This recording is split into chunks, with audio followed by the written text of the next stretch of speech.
Muy buenas, gente. Ha llegado ese fatídico día en donde por fin vamos a hablar de Blender en este canal. Por supuesto, ZBrush siempre va a ser mi amor, ¿no? Eso no, jamás lo voy a abandonar. Pero hay que reconocer que Blender es un programa maravilloso, ¿no? Hay cosas en las que ZBrush no llega, entonces pues yo creo que es su, digamos, socio natural. Es decir, a nivel de hacer más cosas aparte de la escultura digital.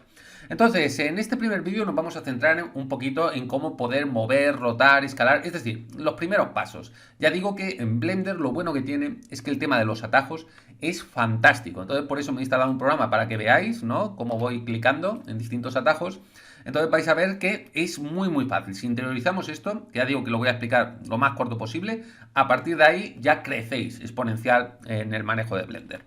Entonces, lo primero, vamos a elegir nuestro cubo. Simplemente clicamos y vamos a tener tres atajos para mover, escalar y rotar. Mover va a ser con la letra G. En el momento en que le demos, vamos a mover nuestro cubo, digamos, en el plano que determina nuestro punto de visión. Lo interesante es que podemos, en vez de moverlo, ¿no? En esa alternativa, digamos, etérea, vamos a poder moverlo en los ejes X y Z. La forma, vamos, más natural sería simplemente si clicamos en X, como veis, nos va a mover en el eje X. En Y nos lo mueve en el eje Y y en Z. Como veis, en el momento en que nosotros cliquemos, lo tenemos y podemos mover en otro eje. ¿Veis? En X esta vez. Entonces, lo interesante es que en vez de utilizar esos atajos, vamos a activar ese modo de mover. Como veis, estamos moviendo ahí, digamos, en ese plano paralelo a nuestro punto de vista, pero podemos clicar en el botón central del ratón. Como veis, ahí nos va a ir ciclando. En este caso, movemos en el eje Y.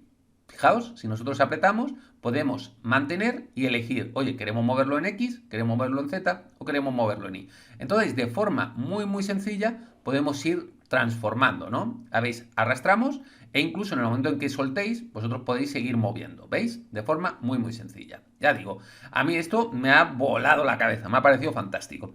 Lo mismo ocurre en el caso de escalar y rotar.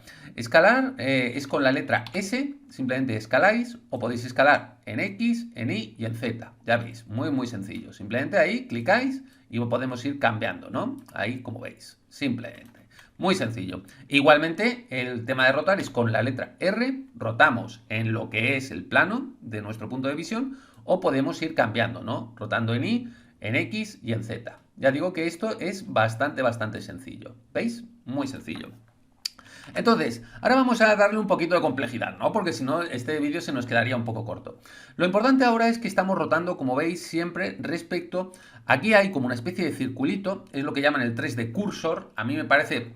En eso sí le doy la razón a que el tema del gizmo en ZBrush es 1000 veces mejor. Aquí es un poquito como extraño, como mínimo. Aquí, como veis, nosotros vamos a hacer nuestras transformaciones respecto a varias opciones. En este caso, por ejemplo, estamos haciéndolo respecto al elemento activo.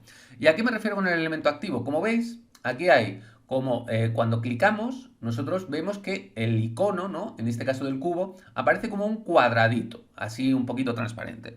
Si queréis crear, o sea, podríamos duplicar, pero si queréis crear cualquier cosa, simplemente con mayúsculas A os aparece este menú y podemos crear, por ejemplo, un cubo. Como veis, aquí aparece un cubo, ¿veis? Ese es el elemento activo, porque es el que tiene, digamos, ese cuadradito. Entonces nosotros podemos moverlo, por ejemplo, en X, lo movemos, o por ejemplo en Y, yo creo que nos va a quedar mejor. Fijaos que ahora nosotros podemos ir clicando, ¿no? Podemos clicar uno u otro, podemos clicarlo los dos. Fijaos que hay uno con un naranja más claro, que sería el elemento activo, y un naranja más oscuro, que no sería, o sea, lo tenemos, está en nuestra selección, pero no es el elemento activo. Quiere decir que si nosotros ahora hacemos cualquier transformación respecto al elemento activo, por ejemplo, vamos a rotar, como veis, rota respecto al punto, ¿no? Digamos, al centro de gravedad de nuestro elemento activo. En este caso, pues lo que es ese cubo. De nuevo, podéis rotar en X, podéis rotar en Y o podéis rotar en Z, de forma muy sencilla. Entonces, ¿cómo podemos cambiar entre elementos activos? Como veis, nosotros vamos a hacer en este caso, por ejemplo, aquí el cubo, elegimos y ahora este va a ser nuestro elemento activo. Por lo tanto, ahora al rotar, rotamos respecto a esto. Fijaos que nosotros podemos decir, oye, en vez del elemento activo, cada uno su propio origen. Por lo tanto, ahí ya rotaríamos cada uno en su propio origen. ¿Veis? Eso es lo interesante. A mí en eso reconozco que está muy muy bien esta capacidad, ¿no?, de poder elegir distintos puntos.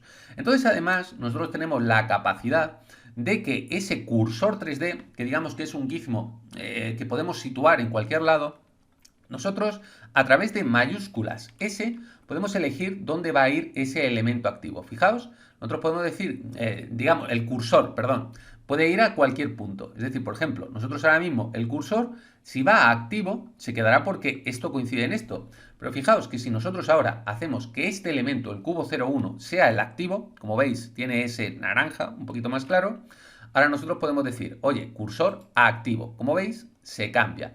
O incluso nosotros podemos cambiar, en vez de el modo de objeto, que es como trabaja Blender, podemos ir al modo de edición, con lo cual podemos elegir, como veis, cualquier vértice, y podemos decir de nuevo mayúsculas S, y queremos que el cursor vaya a lo seleccionado. Y como veis, ahí lo tendríamos. ¿Veis? Muy muy sencillo. Volvemos ahí de nuevo a nuestro modo de objeto, y fijaos que ahora podemos elegir que todas las transformaciones sean alrededor del 3D cursor, por lo tanto, cuando rotemos, como veis, va a ser respecto a ese punto. ¿Veis? O podemos elegir todo y de nuevo rotará respecto a ese punto. Entonces ya digo, el tema de transformaciones es súper sencillo, súper sencillo. La verdad es que es una maravilla. Lo único, reconozco que a mí me gusta un poquito más el cómo trabaja el gizmo en ZBrush, pero puede ser que simplemente es porque esté más acostumbrado. No tiene nada más. Entonces, lo vamos a dejar a lo que es por hoy, ¿no? Con esta simple introducción. Ya sabéis, o sea, lo importante es que empecéis ya a machacar en vuestra cabeza el tema de los atajos, G para moverse, R para rotar, S para escalar. Y después el tema de X y Z, ¿no? Ya sabéis de que podemos en cualquier momento el mover no solo a través de los atajos X y Z, sino también a través de esa capacidad de ir cambiando, ¿no?, los ejes. Ya digo que esto es fantástico. Incluso después veremos que podemos mover con, digamos, medición exacta. O sea, hay que reconocerlo, ¿no? Blender tiene sus cosillas. Entonces, pues nada, digamos que esto es la introducción en nuestro camino a complementar ZBrush con Blender. Yo repito, por supuesto, ZBrush siempre será el protagonista de este canal, pero oye, hay que adaptarse a los tiempos, ¿no?, e incorporar nuevas herramientas. Cada vez son mejores, más rápidos y más eficientes. Como siempre, muchísimas gracias por estar ahí. Nos vemos en los siguientes. Un abrazo, gente.